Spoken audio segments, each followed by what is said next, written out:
안녕하세요. 뻔뻔한 목토파입니다. 구독과 좋아요, 알림 설정, 회원가입 부탁드리겠습니다. 한국은행도 성장률 전망 반토막 낼 것인가? 29일 한국은행이 금통위원회를 앞두고 있는데요. 지금 경기 침체가 굉장히 갈수록 악화되는 그 상황에서 경기 부양을 위해서 당연히 기준금리를 내려야 되는데 지금 성장률이 굉장히 지금 위기 상황이죠.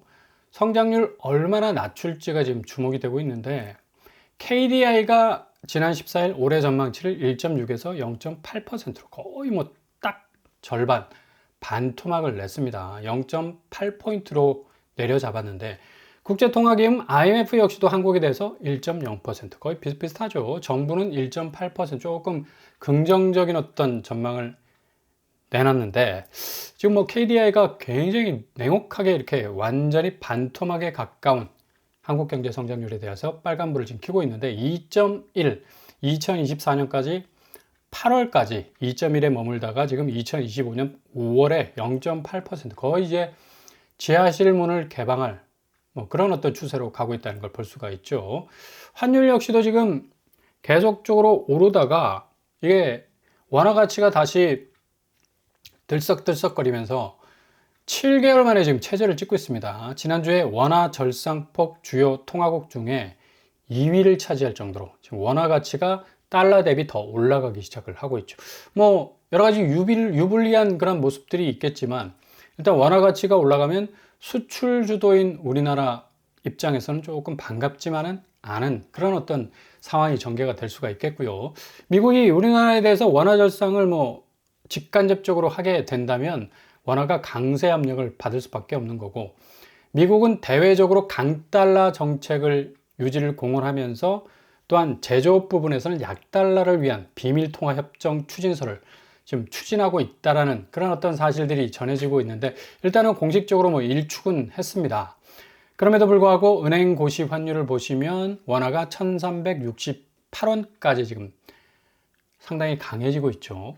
달러 대비 원화 가치가 더 올랐다는 얘기죠. 일본도 마찬가지고 중국도 마찬가지입니다. 그러니까 아시아권의 주요 통화국들이 이렇게 자국의 통화 가치가 올라가는 상대적으로 달러 가치는 내려가는 그러니까 미국 입장에서는 딱히 관세의 어떤 협상에서 압력을 가하는 것도 중요하겠지만 달러 가치 자체를 살짝 내리게 되면 훨씬 수출하는데 유리한 입장에 서게 되거든요. 미국 제품이 더 싸질 수밖에 없잖아.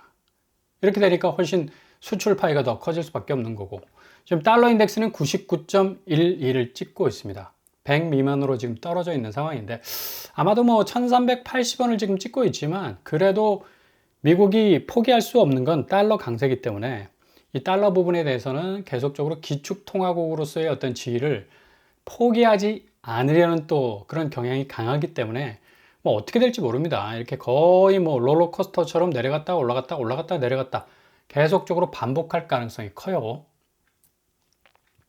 돈을 쫓는 건 자본의 본능이니까 어쩔 수 없는 건데 결국 미국은 자본시장에서는 달러 강세, 수출 제조업에서는 달러 약세, 엇박자 방향으로 가고 있죠.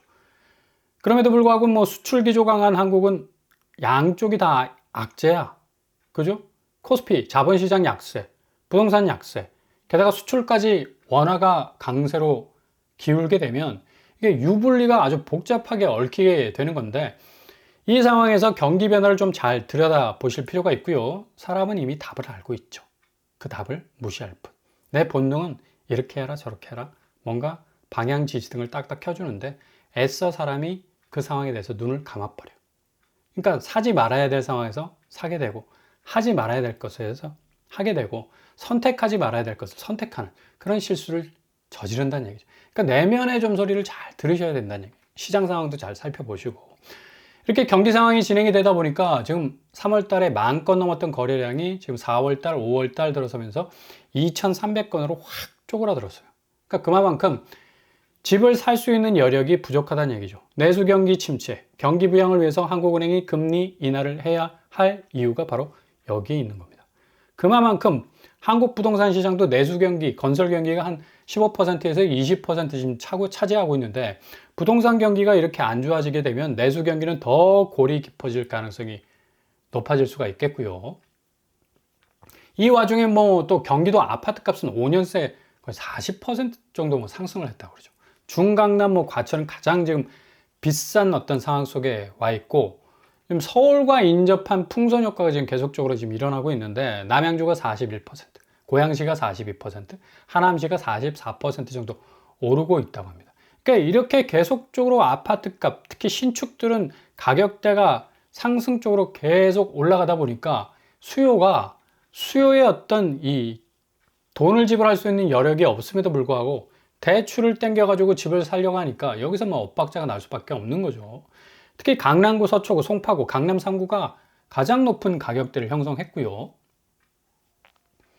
강북 지역 간의 가격 차는 뭐 거의 4억 넘게 벌어질 정도로 지금 뭐 상당 부분 명암이 엇갈리는 걸 볼 수가 있습니다. 그러니까 이런 상황을 가만히 살펴보면 정말 지금 집을 살 때인가? 아니면 지금 이 집이 더 오를 것인가, 더 내릴 것인가, 상당히 헷갈리는 혼조세 속에 있다고 할 수가 있는데, 초조한 시장은 오히려 매수자를 공포심리로 더 유인을 시킵니다. 냉정한 지표는 매수 타이밍이 벼락같이 집을 사야 된다라는 어떤 그런 양상으로 막 몰아치는 것 같지만, 그러나 지금 자산시장, 한국 아파트 시장이 지금 미국의 엄청난 자본시장의 대변화 때문에 직접적인 영향을 받는다면 와르르 한꺼번에 호가세가 버티고 있다가 뒤로 물러설 수 있는 시기도 분명히 올 수 있다는 얘기예요. 공포 심리가 이렇게 경제의 기저를 건드릴 때 집주인들이 지금 무슨 생각하느냐, 사들일 타이밍이 아닌 팔아버릴 타이밍에 카운트를 딱 잡고 있어. 그러니까 무조건 옛날 같은 경우는 뭐 서울의 어느 지역 뭐 좀 더 오를 곳들 골라서 살 준비를 했는데, 이제 팔 준비한다. 그동안 킵해놨던, 딱 등 뒤에 숨겨놨던 그 매물들을 빨리빨리 적재적소에 풀어서 팔고 나가려는 경향이 굉장히 많습니다. 그래서 매수자 입장에서는, 무주택자 입장에서는 늘 3초의 여유를 가지시라. 뭔가 딱 선택할 때 1, 2, 3. 빠른 건 속도가 빨라서 정확한 판단을 할 수가 있다는 얘기가 아닙니다. 빠른 건 적절하다는 얘기예요. 이게 과연 옳은가? 이게 과연 리스크를 줄일 수 있는가? 이게 과연 위험을 피할 수 있는가? 그게 빠른 거예요. 가장 올바른 판단을 할 수 있는 거. 그래서 최근에 나오고 있는 모집 공고상에서의 어떤 우회로와 틈새로를 좀 잘 살펴보셔야 되는데, 리버센 SK뷰 롯데캐슬 중화동에 위치해 있죠. 중랑구 중화동 1055세대 대단지 아파트입니다. 이 아파트가 장기전세 분양전환 물량을 갑작스럽게 내놨어요. 이번에도 뭐 장기전세 물량이 나왔었는데, 이제 장기전세 쭉 사시다가 분양받을 수 있는 권리를 가질 수가 있었음에도 불구하고 분양을 포기한 사람들이 있었기 때문에 30채 정도 나왔습니다. 그래서 가격이 주변 시세보다 그래도 저렴한 편이라고 할 수가 있겠어요. 물론 뭐 여러모로 개인적인 어떤 차이가 분명히 날 수 있겠지만, 입주 시기는 아직 입주를 안 했고요. 6월 달 예정입니다. 바로 다음 달이네.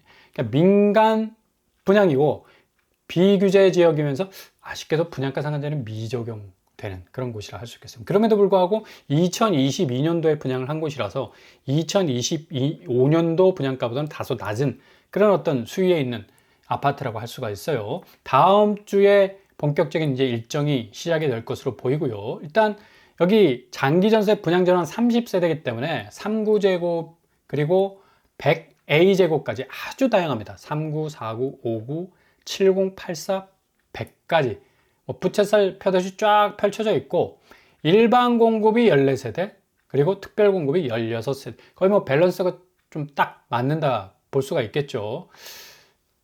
공급 금액을 보시면 39제곱이 4억대 그리고 59제곱이 8억대, 요즘 59제곱이 거의 뭐 10억에서 12억 정도 나오죠.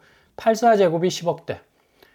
뭐 초역세권, 역세권 아파트 치고는 그래도 조금 2025년에 나오는 분양가보다는 착하다라는 그런 어떤 평가를 내릴 수가 있어요. 보통 한 84제곱은 서울에서만 13억에서 15억 정도 하니까 충분히 그래도 어느 정도 가격적인 면은 좀 들여다볼 수 있는 여지가 있다. 그러나 발코니 확장 금액은 공공분양이 아니기 때문에 1,900만 원에서 2,700만 원 수준으로 지금 가고 있습니다. 일단 특별공급은 16세대, 일반 특별공급, 다자녀 특별공급, 신혼부부, 노부모, 생애 최초 잘 확인을 하실 수 있길 바라고요. 일반 공급은 서울특별시에 거주하시는 분들, 만 19세 이상인 분이면 가능하겠습니다. 청약예금의 예치 금액 한번 잘 확인을 할 수 있길 바라고요. 당첨자 선정 순서에서 뭐 민간 분양이기 때문에 가점제인데 추첨제가 많아. 60제곱 이하는 60%, 60 초과 85 이하는 60%, 85 초과는 100% 전량 추첨제로 가기 때문에 꼭 내가 뭐 기본적인 통장 요건만 충족한다면 가점 높을 필요가 없습니다. 언제든지 추첨제로 들어갈 수 있는 또 여지가 있다라는 얘기고요. 일단 뭐 단지 배치도 괜찮은 것으로 보이고요. 평면도는 3구 타입이 전형적인 뭐 방 1개 구조로 된 초소형 평수 그런 모습을 보이고 있네요. 5구에는 방 3개로 구성이 되어 있고요. 842 방 3개 드레스룸으로 구성이 되어 있습니다. 일단 중하역 7호선을 끼고 있어서 상당 부분 역세권 아파트로서의 어떤 면모 굉장히 좋은 것으로 보이고요. 주변에 또 학군도 비교적 괜찮은 것으로 보입니다. 일단 브랜드가 SK뷰, 롯데캐슬 두 회사가 합자를 해서 만든 또 브랜드 아파트이기 때문에 롯데캐슬 하면 또 서울에서 굉장히 또 인기가 있는 그런 또 브랜드 중에 하나가 아니겠습니까? 하여간 잘 살펴보시면서 선택의 폭을 좀 넓혀 나가실 수 있길 바랍니다. 이 분양 전환되는 곳이라 시세는 좀 경쟁력이 있어 보이고요. 롯데캐슬 SKB 브랜드 이마에 딱 붙이고 있고 무조건 대형 건설사 좋다 하지만 얼마나 본인 몸에 잘 맞는지 이 집은 사람 따라가지 사람이 집 따라가다 보면 가랭이 찢어집니다. 절대 소득 수준 무리해서는 안 되고요. 요즘 같은 시대에는 맥시멈이 아니라 좀 미니멈으로 가셔야 됩니다. 조금 단계를 낮춰서. 미니멀 라이프는 뿌리를 보존하는 거지 그냥 막 얼기설기 뻗어가는 가지를 그대로 방치하지 않죠. 쳐내는 거. 그러니까 자기 자산의 어떤 가치들을 좀 그런 식으로 정리하는 어떤 수순으로 가셔야지 뭔가 오판을 하지 않을 수 있는 그런 이 지혜가 생길 수가 있다는 얘기죠. 그리고 또 한 곳 여기도 이 강동구에서 나온 아파트인데 강동구 대성베릴이 아마 여기 강동구 공공택지지구 중에서 분양가 상한제로 아마 마지막 분양이 될 가능성이 높아요. 그래서 민영 분양이고 분양가 상한제가 딱 적용이 됩니다. 규제 지역 여부는 비규제 지역으로 딱 한정이 돼 있고요. 일단 613세대 분양가 상한제 아파트 고덕 강일지구 특별 공급이 302세대, 일반 공급 311세대로 구성이 되어 있습니다. 공급 금액은 84제곱 9억대. 좀 아쉽죠. 분양가 상한제면 그래도 서울에서 한 8억대 정도면 참 좋았을 것 같은데 이게 더 지금 주변 시세가 막 쭉쭉 오르는 그런 관계로 분상제 가격임에도 불구하고 지금 9억대, 10억대로 나온 걸 볼 수가 있습니다.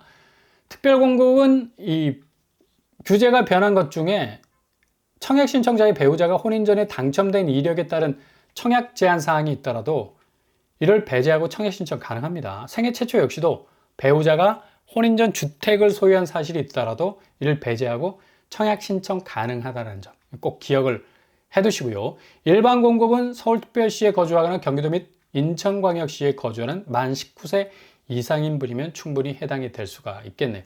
일단 강일역이 가깝고요.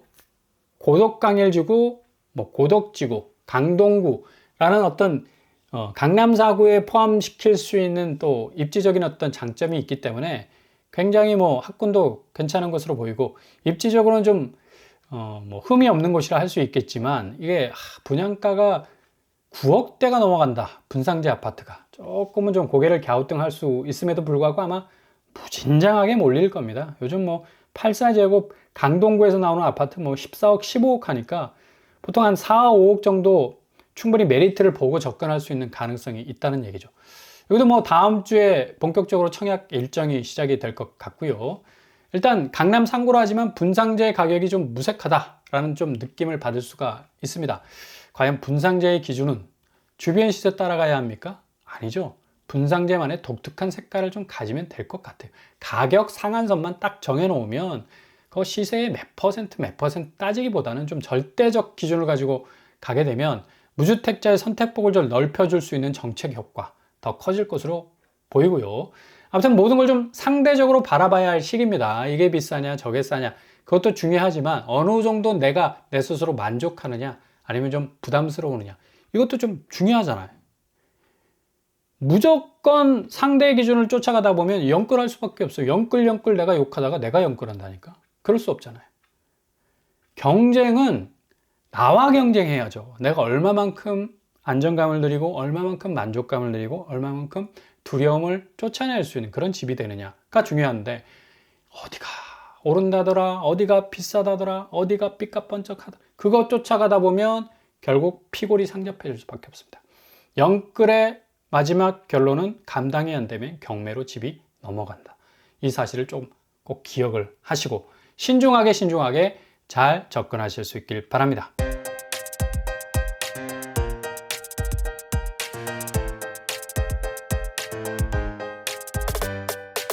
오늘의 부동산 캐릭터처, 역시 강남 상구에서 나오는 집값들이 계속 상승세를 보이고 있다고 하지만 전방위적으로 부동산을 둘러싼 환경은 그닥 녹록하지 않은 그런 어떤 상황이라고 할 수가 있겠습니다. 서울에서 나온 이 두 곳, 롯데캐슬과 대성베르, 분양가 상한제가 적용된 곳, 그리고 분양 전환된 곳을 또 분양하는 곳인데, 가격적으로 어느 정도 좀 메리트가 있다고 하지만 또 개인차가 또 많이 날 수가 있겠죠. 일단 부담스럽다면 스킵하시고, 어느 정도 생각의 선택의 폭을 넓히신다면 그래도 조금 필터링을 좀 거쳐보는 것도 그리 나쁘지 않다고 생각이 되어지네요. 아무튼 잘 들여다보시고 결정하실 수 있길 바랍니다. 오늘도 응원합니다. 항상 여러분의 길이 꽃길만 되실 수 있길 바랍니다. 자, 오빤브라운부터 마치겠습니다. 구독과 좋아요 부탁드립니다. 감사합니다.